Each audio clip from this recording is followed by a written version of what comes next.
All right, so thank you to 93.7 The Bridge for sending us to Rockville and allowing us to interview the bands. On day 2, we sat down with Elias, the lead vocalist from Nonpoint, and talked a lot about music and travel and what some of those travel differences look like, here versus the UK, for instance. So it was interesting. That was a little interesting to hear about, not going to lie.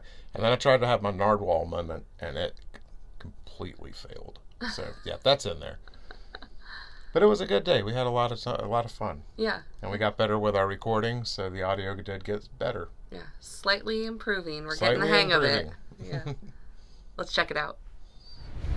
How you doing? Really good. Now, I'm Chip. This is Bart. Nice to meet you. Yeah, we're with 93.7 The Bridge out of Brunswick, Georgia. All right, awesome. And we're also full-time RVers, so we've got a little bit of a YouTube channel going too with our travels. All right. So cool. Yeah, we wanted to touch on a little bit of local. That's all it would be. No problem. Let's do it. But I think most importantly, let's dig into the music. Okay. Yes. Amazing set, I have to say. That was so fun. I'm new to the hard rock stuff, but I was digging this set. Thank you. More of the groove I saw too, it's like so fun. Loved it. We try to make people bounce. Yeah. It was really fun. And so you guys have obviously performed at Rockville.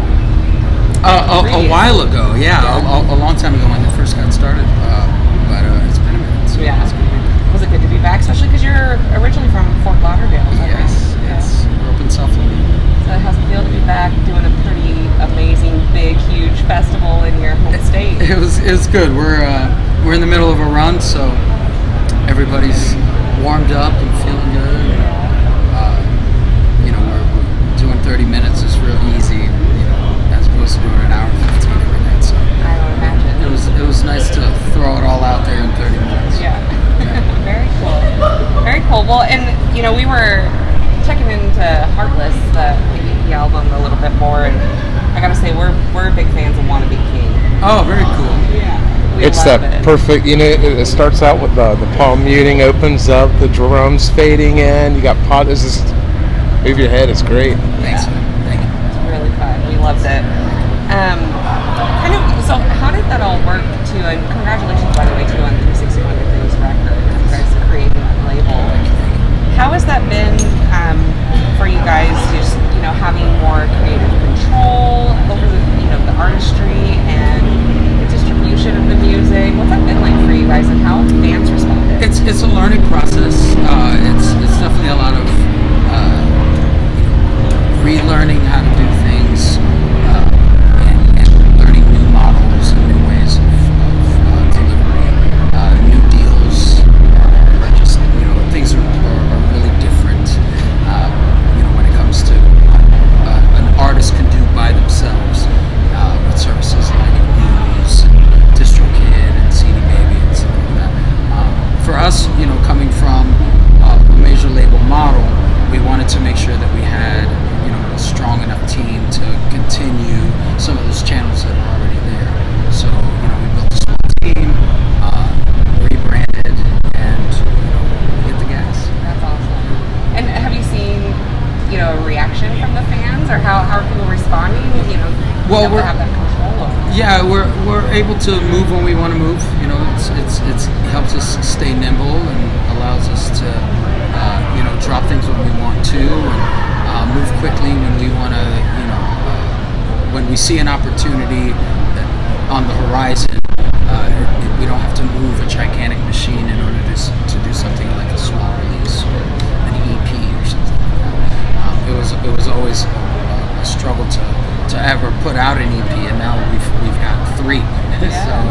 So it's fun. It's fun. Our fans like the little spots of music that we're putting out right now. We have so much music, so we make new fans. They're able to go back into the catalog, and we're able to test out new sounds and test out new ideas, and drop new music. So it sounds like you guys are evolving, and keeping. I think that's kind of what survives us all this time. We've been doing it for over 2 decades. It's people always ask us what our winning formula is, and I think it's that we just try to evolve with things that are moving, and we never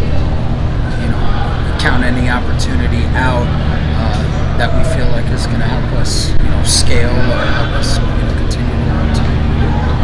That's amazing. I wanted to talk a little bit more too, I guess, kind of being around for decades, like you mentioned, and having a really large catalog of songs, and you've been on the road a lot.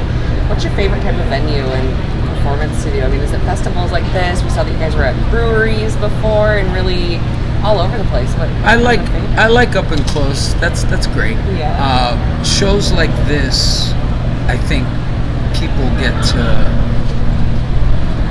experience it's a different type of show. Festival shows are a little bit different for us. Our live shows are very dramatic and paced in a way that we're methodical about how we want to present the show, because it's our night, so we definitely want to make sure that people hear some of their favorites, but we want people to experience more of an emotional connection and a more tangible experience with us when we're up close, because they can see my face, they can see the guys' faces, so there's more to play with there. With festival shows, it's a big crowd, students in the back of the room, they gotta see you, so and there's a lot of real estate, so I use a lot of real estate, and I move a lot, so I like going back and forth and using it, and I think that's what people experience the most with us, is seeing how much we use the stage. Yeah. Well, that's great. I mean, also I think that kind of shows your versatility as well as a band, just being able to, play to each of the venues and know kind of like what the fans are feeling, and obviously that comes with years of experience, so that's incredible. I mean, performances and stuff. So we did see too that, I mean, you guys are obviously always touring. You have this Kickin' and Screamin' summer tour coming up, and then after that you're headed off to the UK for a bout as well. Yep. And so again, I think we mentioned, so we're full-time RVers, and we live on a tour bus. It's a 42-foot diesel pusher, and so it's a big boy too, But what is that like, kind of the differences, even just touring, in the U.S. even versus overseas? And overseas, I think it is a little bit different, because they have different laws, things like noise ordinances, where you can park the bus, how far the driver can drive. So, so you are using a bus there? That's what we were. Possibly, yeah. Okay. Yeah, most likely. Okay. Bands normally group up because there's so many bunks on European buses. There's sometimes 20 bunks. Oh wow, that jeez. Yeah, they stack them, and they're double decker. So it's just a whole different setup. That sounds pretty cool. And then double decker. Yeah, and then you have a driver that has to put a card in a machine to even make the start. And then after their 10 hours, once they're getting to that 10 hours, they have to pull over on the side of the road, shut it off. 10 hours. They don't care if you got a show. That's wild. Hey man, it can't go, because it's much more strict. It sounds like it's, here. It is. Yeah. To the second. Wow. To the second. Yeah. Okay. Well, have you met my driver? This is better. My driver in the bus. But we did see some Instagram posts of your guys' tour bus too. Yep. Do you guys have a name for it? I'm curious. Do you call it anything affectionately? Not this one. We've had a couple. We lease our buses. Okay. They change quite a bit, and normally they come with names.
remembered it, or if it's even true, I don't know.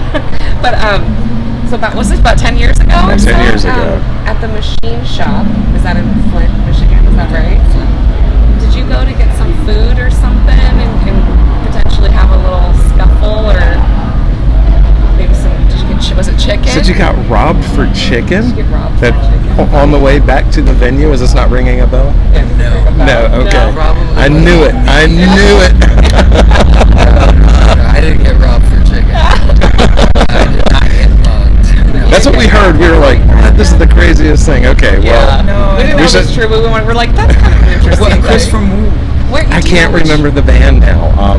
He does music stuff back in Brunswick. It may have been one of my other guys. Oh, okay. It may have happened to one of my other guys, but Okay. not me. I thought he said it was you, and the rest of the guys gave you a lot of shit about it.